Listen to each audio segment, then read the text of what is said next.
That is the Bible. Oh, I can't wait to get to the Bible. We're going to have to wait a little bit, though, okay?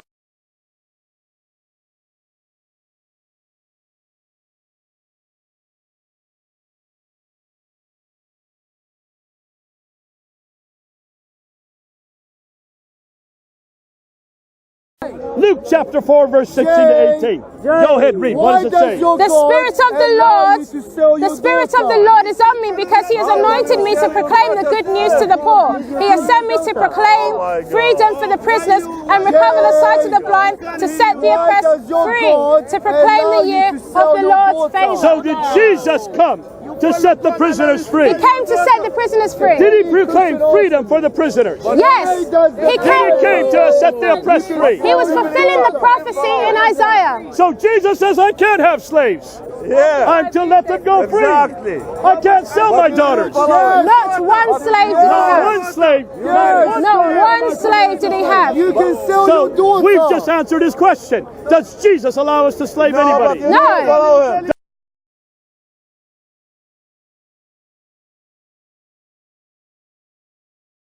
So we've just answered his question. Does Jesus allow us to slave anybody? No.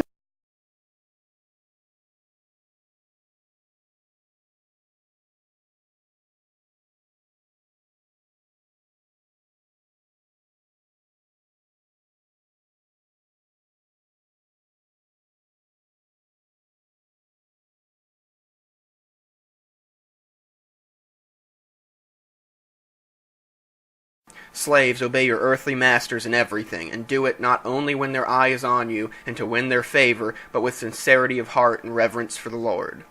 All who are under the yoke of slavery should consider their masters worthy of respect, so that God's name and our teaching may not be slandered. Teach slaves to be subject to their masters in everything, to try to please them, not to talk back to them, and not to steal from them, but to show that they can be fully trusted, so that in every way they will make the teaching about God our Savior attractive. The Bible is not concerned with liberating slaves. In fact, these verses tell slaves to keep their mouths shut and remain obedient, so that the gospel message can spread more easily without the threat of an uproar over things like freedom and equality. That is the Bible. Oh, I can't wait to get to the Bible. We're going to have to wait a little bit, though, okay?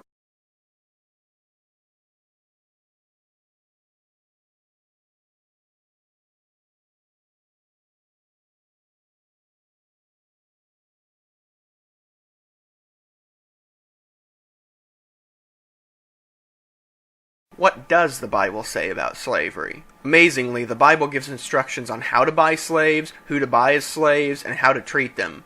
From Leviticus 25:44 through 46. Your male and female slaves are to come from the nations around you. From them you may buy slaves. You may also buy some of the temporary residents living among you, and members of their clans born in your country, and they will become your property. You can will them to your children as inherited property, and can make them slaves for life, but you must not rule over your fellow Israelites ruthlessly. That is the Bible. Oh, I can't wait to get to the Bible. We're going to have to wait a little bit, though, okay? How are slave owners to treat their fellow Israelite slaves?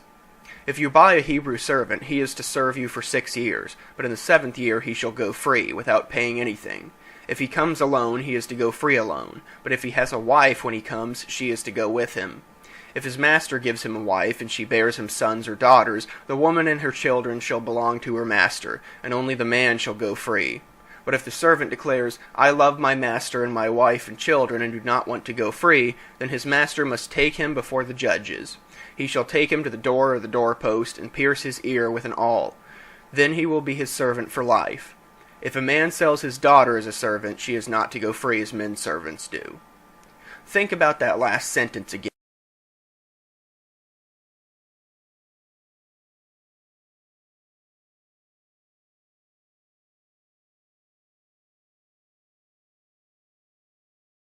If a man sells his daughter as a servant. No denouncement follows. That is the Bible. Oh, I can't wait to get to the Bible.